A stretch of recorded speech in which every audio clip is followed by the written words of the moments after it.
time today. This is Block 7, The Greatest Generation, Section 3, War Without the United States, with the section Tension in the Pacific. We're going to shift our focus from Europe and the Atlantic to the Pacific region. And the first thing that we have to obviously understand when we're looking at this map is here is Japan. Japan is an island nation, okay? Japan has been a formal military ally of Germany since 1940, although they rarely actively worked together just because of the vast distances involved, plus the fact that the sea was kind of controlled by the British and the Americans. Japan, if you remember, had invaded Manchuria in 1931, had turned Manchuria into the puppet state of Manchukuo, and then in 1937 had invaded China proper. The war in China was not going well. That Japan would win victory after victory, but there were just so many Chinese people that they could never win the war, that they could not in China gain either victory or honor. And the war just continued, just dragging the Japanese down month after month, year after year in China. Now, Japan is an island. It has some of the same fundamental problems as England has as an island. It has a large population that it cannot feed on its own. It has to import food. It has to import all the modern materials of an industrial country. It has to import iron and steel and especially oil. It is dependent upon shipments of steel, oil, scrap iron, aviation fuel, etc., etc., etc. Where do these things come from? Well, most of Japan's imports come from the United States.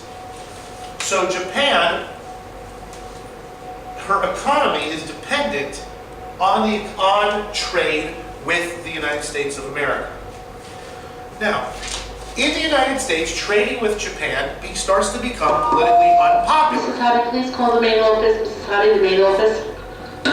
And it's becoming politically unpopular for two reasons. First, the United States kind of has an emotional tie to China, which Japan is fighting. They are fighting viciously.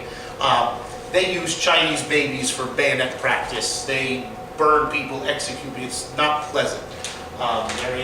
There is a great degree of hatred between the Chinese and the Japanese, and it comes out in this war fairly consistently. The United States does not like that Japan has allied itself with Hitler. But the United States is reluctant to stop this trade because they are afraid that stopping the trade would lead Japan to war. And what they're afraid of is this. We have to go back to imperialism. All of these areas throughout the Pacific Ocean are colonies or dependencies of European countries. We have the British island of Hong Kong, the Portuguese island of Macau, the colony of French Indochina. That's going to become Vietnam. We're going to play there again later sometimes too. The British Protectorate of Thailand, the British colony of Burma, the British colony of Malaya. You have the British colony of Singapore. Most importantly, and this is one of those orphaned, the American colony of the Philippines. Most importantly, you have one of these orphaned European colonies that Holland, the Netherlands, had been overrun by Hitler in 1940, and this is kind of their big colony. This is the Netherlands East Indies, and it is very, very rich in oil. What the Americans are afraid of is that if they stop the shipments of fuel and steel and iron, etc., etc., Japan will simply take them by force from the weakened Dutch. That's the fear. And it's not just Dutch colonies that would be at risk. Britain is fighting for its life over in Europe. That the British colonies of Thailand and Burma and Singapore and Malaya are much more lightly defended than they otherwise would be. So in order to get to the Netherlands East Indies, the Japanese would have to come through this British-controlled territory, and also, in terms of the Americans, would have to pass right by the American colony in the Philippines.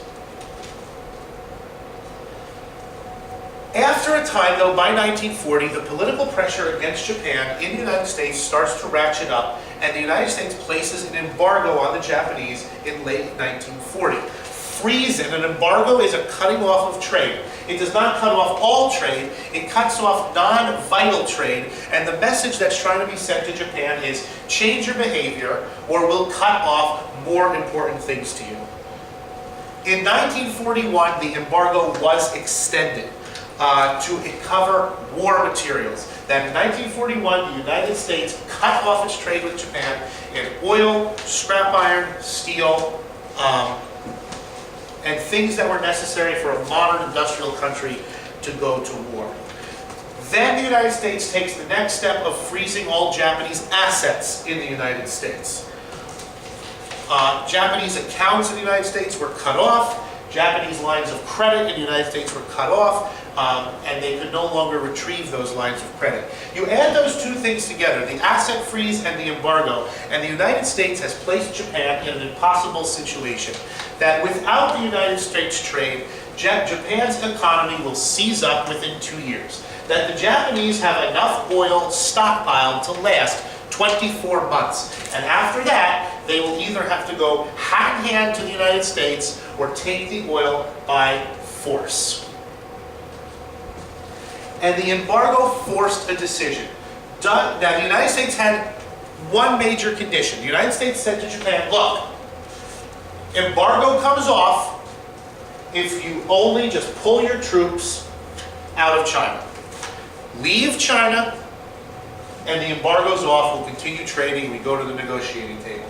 Japan, for reasons of honor and face, could not withdraw from China, and the issue was non-negotiable in their eyes.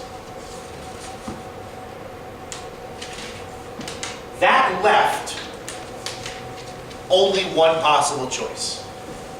If Japan was going to stay in China, which they were, they would have to take this oil by force. And they began trying to figure out how to take that oil by force. And again, if we look at the map, and I'll kind of clean it up again for you here.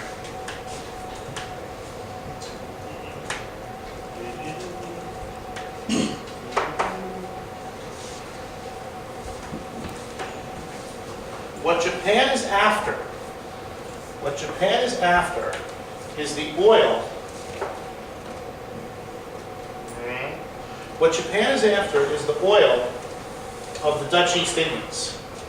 But in order to get to that oil, they would have to go through the Americans in the Philippines, the British in Malaya, Hong Kong, etc. That is why this is going to become a war, not just on Holland, but a war against the British and the Americans also. The United States and Japan continue negotiating through the months of October and November and into early December. They're talking, and as Churchill would say later, jaw is better than war. The talking continues. President Roosevelt is getting frustrated. He is considering sending a private telegram to the Emperor of Japan, Hirohito, asking him to help him move discussions forward. But in the end, Japan was unwilling to lose China. Their goal for the last 2 generations had been to establish themselves at the head of an Asian empire. And they called it the East Asian Co-Prosperity Sphere. In a sense, it's Asia for the Asians, that get rid of the Europeans, that Asia should be ruled by Asians, and specifically, Asians should all be ruled from Tokyo, from Japan. As negotiations were going on, a secret fleet was making its way from Japan to the north, and then was moving down south to position itself for a surprise strike. Oops, I'm sorry, that's the wrong place. Positioning itself for a surprise strike on the U.S. main battle fleet at a place called Pearl Harbor, Hawaii.